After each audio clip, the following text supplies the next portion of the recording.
As you probably know in the beginning of the video that this is going to be a serious toned discussion about something that is going to happen recently again. And if you think that's going to be humorous or entertaining, this is not the video for you. We're going to talk about this very seriously, and I'm sorry for repeating myself, but if you want something humorous, go watch other videos on my channel that you didn't watch it yet. But today, we have to talk about something way more different than actually regular. We're going to talk about the net neutrality that we have to fight for the net again. Now, if you don't know, net neutrality is the principle that internet providers like Comcast and Verizon should not control what we see and what we do online. In 2015, startups, internet freedom groups, and 3.7 million commenters want strong internet neutrality rules from the US Federal Communication Commission, or we simply know as FCC.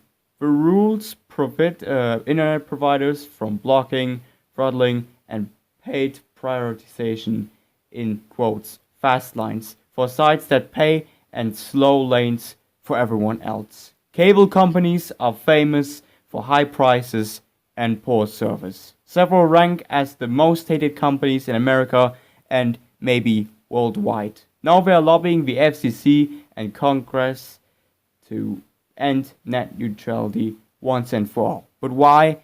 It is simple. If they win the power to slow sites down, they can bully any site into paying millions to escape the unquote slow lane. Every site would cost more since they would all have to pay big cable.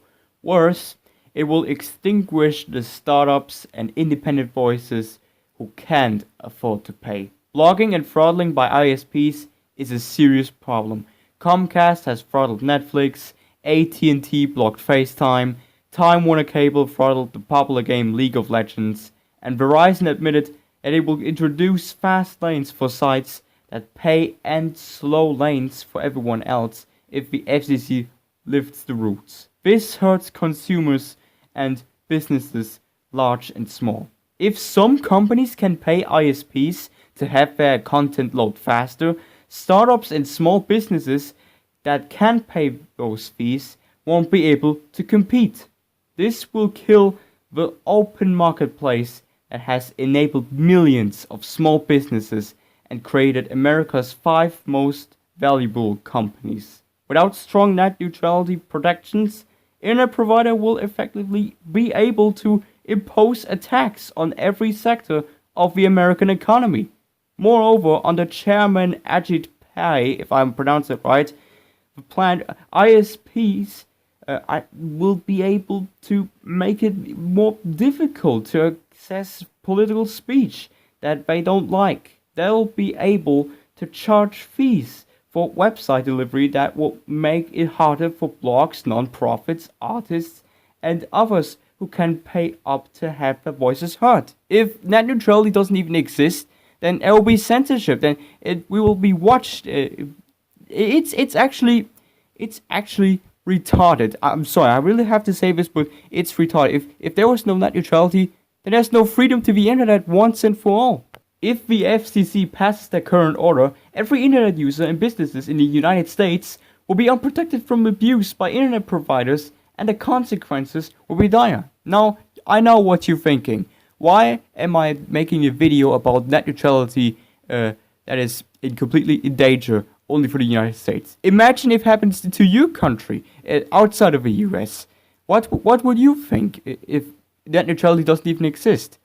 It will happen the same thing, I guess. I mean, think about that. It will disturb your privacy, and you also have to pay extra fees, which is actually annoyed, and it will actually ruin your real life. And it's not just the waste of your money, but also the waste of your freedom. It is actually retarded. The whole net neutrality discussion seems to be focusing on download speeds and access to particular servers, but does anybody remember back in 2006 when AOL got caught blocking people from sending or receiving emails that expressed criticism of AOL?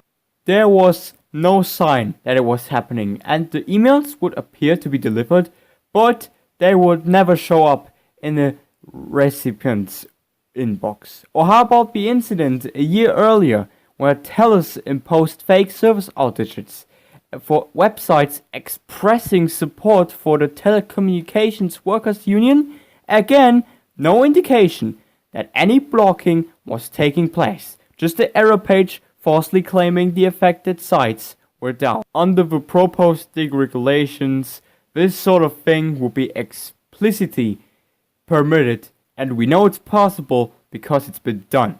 Now consider how much more communication happens via the internet in 2017 than in 2005, 2006. It's not even email or websites. Big chunks of the telephone network now pass through ISP mediated VoIP channels, and those conversations would likewise be targetable by faked outages. Imagine you're the chairman of the FCC, and what do you care more? The money or the freedom of the internet? If you care about the freedom of the internet, I will respect that. If you care more about money than the freedom of the internet, then I lost all respect for you. Please support net neutrality protections by denouncing the FCC's current plan. Do whatever you can to stop Chairman Pai to ensure that businesses and internet users remain protected. I'll leave a link in the description and on the screen now. It's battleforthenet.com to save net neutrality once and for all.